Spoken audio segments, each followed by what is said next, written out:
جب بندہ ٹوٹا ہو نا تو پھر اللہ زیادہ یاد آتا ہے. ایسے ہی ہے.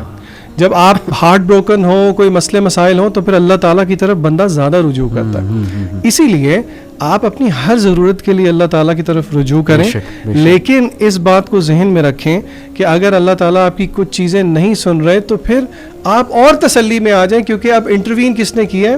ماسٹر نے کیا. اب خواہش اس کی ہے, اس کی آگے. تو پھر تو میرے خیال سے ہمیں زیادہ خوش ہونا چاہیے. ابن قیم نے یہ کہا نا کہ جب میں اللہ سے دعا کروں اور وہ قبول ہو جائے تو میں خوش ہوتا ہوں, لیکن جب میں اللہ سے دعا کروں اور وہ نہ قبول ہو تو میں ڈبل خوش ہوتا ہوں, کیونکہ دوسرے میں تو ڈائریکٹ اب اللہ تعالیٰ بالکل ایسی ہے, بالکل ایسی. میں علی بھائی اسی میں ایڈ کرنے والا تھا کہ جو ہمارے استخارہ کرتے ہیں, جو کہ اللہ کے نبی صلی اللہ علیہ وسلم نے بہت زیادہ ریکمینڈ کیا کہ ہر کام کے لیے ہمیں استخارہ کرنا چاہیے, اس کا بھی تو یہی مطلب ہے کہ اللہ کی رضا ڈھونڈنی ہے آپ نے جو بھی کام کرنا ہے. اور وہ ذیشان بھائی والی بات کہ آئی تھنک حدیث ہے, آئی تھنک جس میں آپ سے اس میں کچھ اس طرح فرمایا کہ اگر تم نے جوتے کا تسمہ بھی مانگنا تم نے اللہ سے مانگنا. اللہ.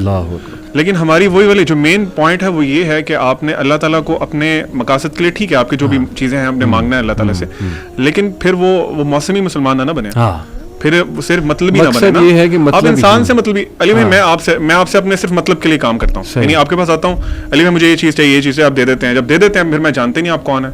قرآن میں ایک اور آیت ہے, مجھے ایگزیکٹ آیت نہیں یاد, لیکن اللہ تعالیٰ فرماتے ہیں کچھ اس طرح فرماتے ہیں کہ جب انسان پہ کوئی مشکل آتی ہے نا تو وہ کھڑا بیٹھا لیٹا ہمیں بلاتا ہے, پکارتا ہے, دعائیں مانگتا ہے, لمبی لمبی دعائیں مانگتا ہے. پھر جب ہم سے, یہ اللہ تعالیٰ کے الفاظ ہیں, پھر جب ہم اس سے وہ مشکل دور کر دیتے ہیں نا تو ایسے منہ پھیر کے چل دیتا ہے جیسے اس سے ہمیں کبھی پکارا ہی نہیں تھا. ایسے ہی انسان کی نیچر, دس از ہیپننگ. تو بہرحال ویکنس ہے اور اللہ تعالیٰ ہم سب کو معاف بھی فرمائے, لیکن یہ بنیادی پوائنٹ آپ دونوں نے بڑا زبردست کہ پیرنٹس کو چاہیے کہ اپنے بچوں کو رائٹ انٹروڈکشن اللہ تعالیٰ کا کرائیں, ایسی ایکٹیویٹیز میں مبتلا کریں کہ وہ اللہ تعالیٰ کی پریزنس فیل کریں اپنی لائف میں with regards to decision making and many other things. There could be many other things. یہ بات حتمی ہے کہ بالی ووڈ نے بہت زیادہ کانسیپٹ اللہ کا خراب کیا ہمارے یوتھ کے ذہن میں. بس انہوں نے زندگی کا ایک نقشہ یہ پیش کیا کہ کھا لے پی لے جی لے, یہ زندگی ہے اور جینے کے ہیں 4 دن, بس ٹھیک ہے, یہ 4 دن میں انجوائے کرو. اللہ تعالیٰ سے تبھی مدد مانگو جب تمہیں کوئی شادی کرنی ہو, ٹھیک ہے نا, یا حالانکہ حرج کوئی نہیں جیسے ذیشان نے کہا, لیکن بات وہی ہے نا کہ فلسفہ یہ نہیں. انبیاء جو ہمارے رول ماڈلس ہیں, اللہ تعالیٰ نے بہت ذکر کیا قرآن میں ان کا, اور آپ اگر جس طرح آپ نے بھی ابھی بتایا, آپ اگر نوٹ کریں نا تو وہ اللہ کے ناموں سے بہت زیادہ کنیکٹڈ تھے, بہت زیادہ کنیکٹڈ تھے. یوسف علیہ السلام بچپن میں ہی ان کو کنویں میں ڈال دیا گیا, اور اس کے بعد پھر ان کو غلام بنا کے مصر میں بیچ دیا گیا. مصر میں وہ ایک عزیز کے گھر رہتے ہیں, وہاں پہ ان پہ یہ جو عورتوں کا تھا فتنہ وہ آیا ان پہ. اس کے بعد ہی واز انوسینٹ اور ان کو اٹھا کے جیل میں ڈال دیا گیا. جیل کے بعد وہاں سے وہ نکلے, پھر وہ اللہ تعالیٰ نے ان کو مصر کا وہ وہاں پہ ان کو حکومت دی, ان کو ایک عہدہ مل گیا. تو وہ نا سارا واقعہ it's a span of years. اس کے بعد وہ ایک نا بڑی خوبصورت آیت ہے, دیٹس مائی فیوریٹ. جب ان کے پیرنٹس بھی آ گئے, ان کو عرش پہ بٹھا لیا انہوں نے, تو وہاں پہ وہ کہتے ہیں کہ وقال یا ابت ھذا تأویل رؤیایا من قبل قد جعلها ربی حقا وقد احسن بی اذ اخرجنی من السجن وجاء بکم من البدو من بعد ان نزغ الشیطان بینی و بین اخوتی. یہ آگے جو پارٹ ہے زیادہ غور طلب ہے. ان ربی لطیف لما یشاء انہ هو العلیم الحکیم. سبحان اللہ, سبحان اللہ. اس کا ترجمہ یہ ہے کہ جب وہ آئے, انہوں نے اپنے ابو کو کہا کہ اے ابا جان, یہ جو سارا معاملہ تھا نا, یہ جو ابھی سجدہ کر رہے ہیں مجھے سارے, یہ میرے اس خواب کی تعبیر ہے جو میں نے پتہ نہیں کتنے سال پہلے دیکھا تھا.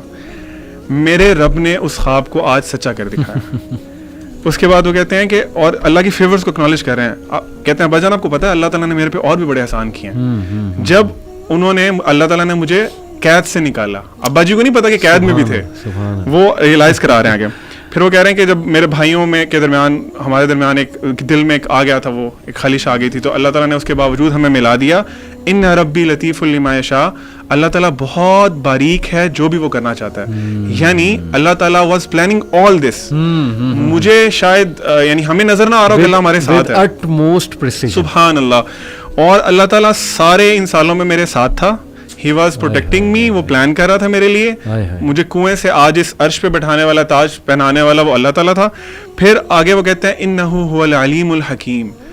شاید مجھے برا لگتا کہ مجھے جیل میں کیوں ڈال دیا گیا, شاید مجھے لگتا کہ مجھے عورتوں کا فتنہ کیوں آ گیا, لیکن 2 اللہ تعالیٰ کے ایٹریبیوٹس بتا دیے کہ وہ علیم بھی ہے, حکیم بھی ہے.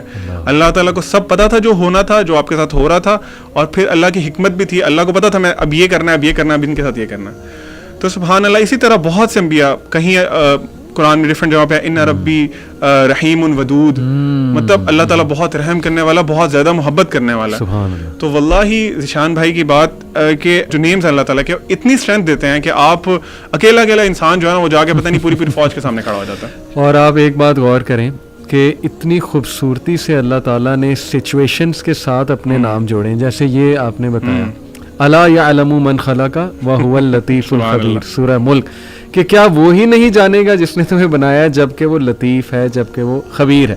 پھر الرحمن علی العرش استوى, رحمان عرش پر مستوی ہوا اپنی شان کے مطابق.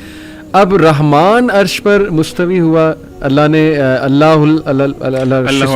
کچھ بھی ہو سکتا تھا. تو میں اس پہ پڑھ رہا تھا کہ دیکھیں حکومت کا تقاضا اور ظاہر ہے اس ذمہ داری کا تقاضا وہ مرسی سے ہے. یعنی اس کو ایسے ہم امپلیمنٹ اپنی لائف میں بھی کر سکتے ہیں کہ اگر تم کہیں بیٹھے ہو اتھارٹی کی پوزیشن پہ تو ریممبر کہ اللہ مرسیفل ہے, تو تم نہ اکڑ جاؤ اس اتھارٹی کو لے کے. اور پھر یہ کہ لطیف ہے, خبیر ہے,